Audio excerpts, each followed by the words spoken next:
A Arquidiocese lança em Belo Horizonte campanha da Fraternidade 2016. A Assembleia do Clero discute fundo de solidariedade. E ainda, PUC Minas promove ações contra a dengue, chikungunya e zika vírus. Estes são os destaques do Horizonte Notícia que começa agora.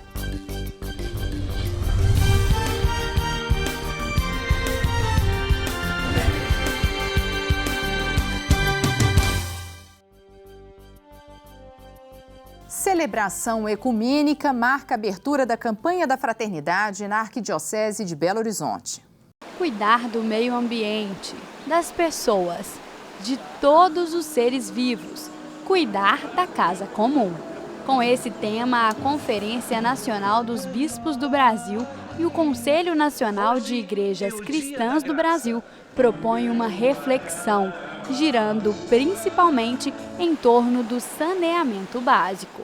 Há um grande volume de esgoto indo para o meio ambiente, poluindo os nossos rios, a água, e o Brasil sendo o país com maior volume de água doce do mundo, corre o risco de ficar sem água, por essa água ficar degradada e morta, como a gente vê muitos rios mortos em toda parte. O tema Casa Comum, Nossa Responsabilidade, veio da encíclica do Papa Francisco Laudato Si, que fala sobre o meio ambiente, mas não apenas sobre isso.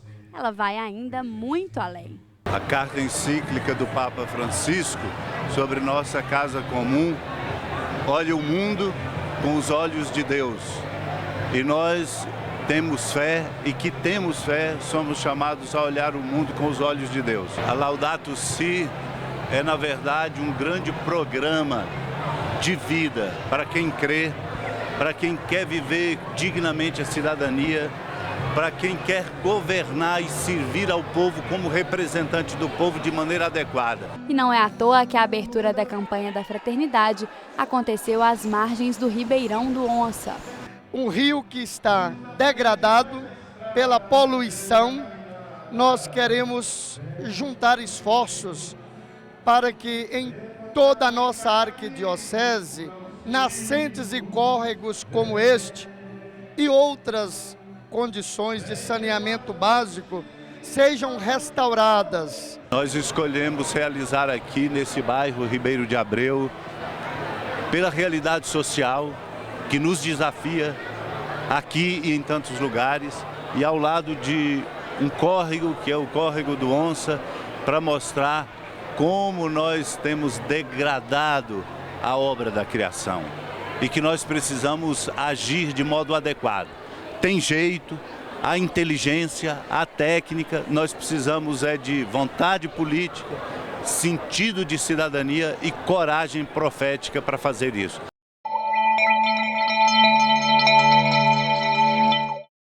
Em sua visita ao México, o Papa Francisco celebrou uma missa especialmente para as comunidades indígenas.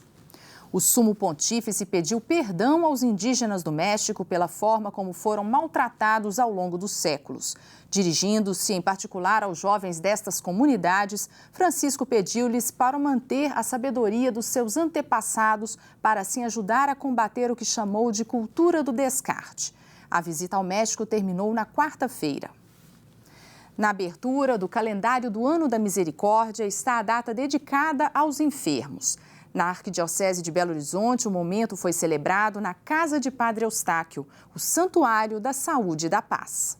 Doentes em busca de esperança, guiados pela fé. A celebração dedicada aos enfermos reuniu os fiéis que ansiavam pela cura. Graças à cura da minha perna, do meu joelho, que eu venho lutando com essa enfermidade em 3 anos e meio. Está aí esperançoso que agora vai conseguir com a ajuda de Padre Eustáquio? Com certeza, tenho certeza e pela absoluta que vou ser abençoado, em nome de Jesus.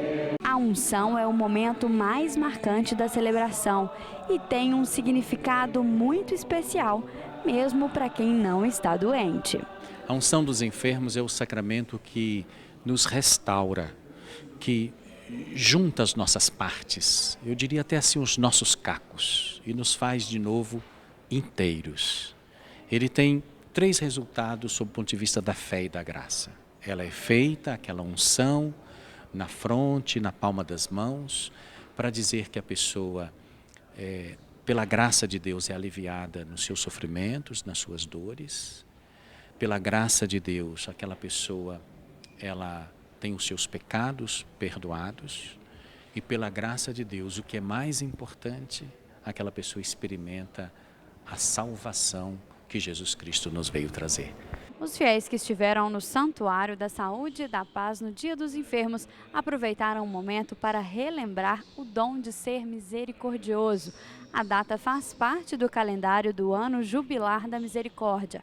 Em carta, o Papa Francisco lembrou que os enfermos são uma grande oportunidade do encontro e da paz. Quem faz esta experiência é movido, se transforma em pessoa capaz de gestos de bondade, de misericórdia, de compaixão para com o outro, de pegar o seu coração e colocar lá onde está a miséria humana. Ser cristão é ser misericordioso.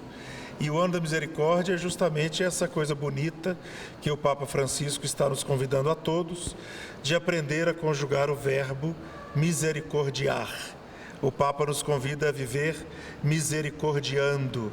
E esse é o grande projeto de Jesus. A Pastoral da Saúde, que lida diretamente com os doentes, participou de uma das celebrações. E ele estar aqui neste jubileu, ele querer estar aqui, ainda em muitas mais, temos um grupo, é justamente para nos confirmarem como a pastoral é importante para ser uma presença misericordiosa no lar do enfermo, no hospital, ali onde se encontra uma pessoa necessitada de apoio, de ânimo, de entusiasmo, para levar, suportar o sofrimento que produz a doença.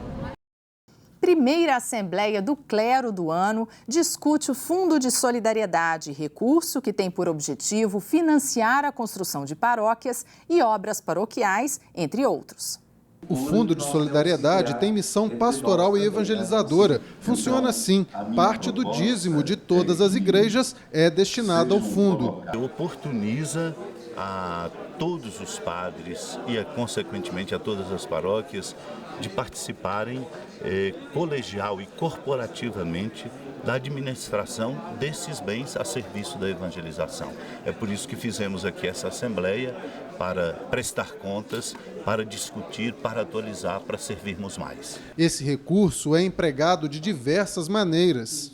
Por exemplo, em termos de aquisição de terrenos, de construção e reforma de igrejas, salas para catequese, aquisição de veículos para as paróquias e também ajuda a padres que estão mais necessitados. No encontro, que reuniu cerca de 300 padres da Arquidiocese, foi feita a prestação de contas do Fundo de Solidariedade e também da Mitra Arquidiocesana. Como nós prevíamos e programamos, foi dentro da expectativa, porque calculávamos exatamente esse percentual de padres significativo e também uma assembleia informativa em termos de transparência de prestação de contas do Fundo de Solidariedade e da Mitra Arquidiocesana. Com a prestação de contas, fica claro que a contribuição de cada fiel, seja ela de qualquer valor, faz a diferença para mais de 270 paróquias da Arquidiocese de Belo Horizonte. Quando as pessoas oferecem o seu dízimo na paróquia, desse dízimo, um percentual é colocado no Fundo de Solidariedade para suprirmos e fazermos tudo isso que nós podemos juntos fazer para que o Evangelho seja mais anunciado. A Arquidiocese de Belo Horizonte soprou as velhinhas este mês. São 95 anos de muita história que envolve leigos, religiosos e todo o clero.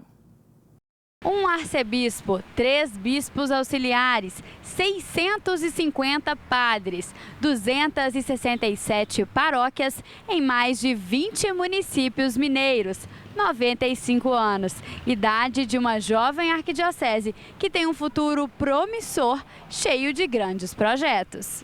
Os muitos projetos para o centenário já estão em curso. Não há novidades, senão as novidades dos projetos que estão em curso se realizando passo a passo.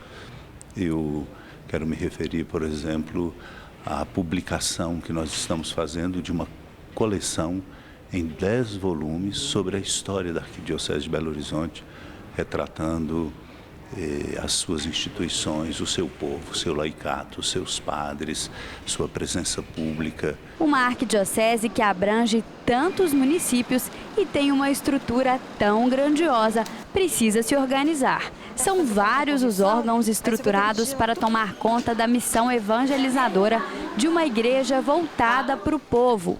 Esse, apesar de ser o foco, ainda continua sendo um desafio para o futuro.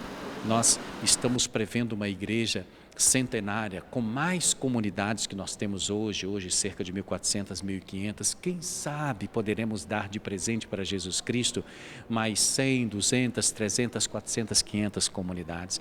A celebração que marcou o aniversário aconteceu na Basílica de Lourdes, no bairro Funcionários. A data coincide com o dia dedicado à padroeira da paróquia. O arcebispo metropolitano de Belo Horizonte, Dom Valmor Oliveira de Azevedo, tentou resumir o caminho já percorrido pela arquidiocese. É impossível resumir, embora sejam 95 anos, um tempo considerável, mas em comparação com outras histórias, um tempo de arquidiocese jovem, é impossível resumir porque essa história é uma história de muitas pessoas, leigos e leigas, padres, bispos, diáconos, evangelizadores e ministros, que tem escrito essa história de uma maneira muito admirável, entre os percalços da história, as dificuldades, mas de maneira muito exemplar, fazendo da Arquidiocese de Belo Horizonte, de fato, uma grande referência importante na vida da igreja.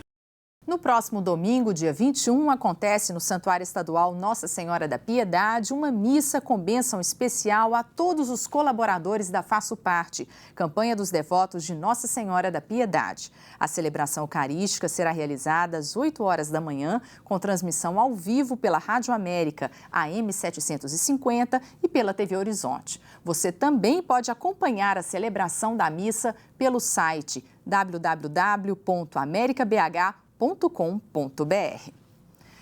No próximo bloco, você vai conferir: PUC Minas promove ações contra o Aedes aegypti.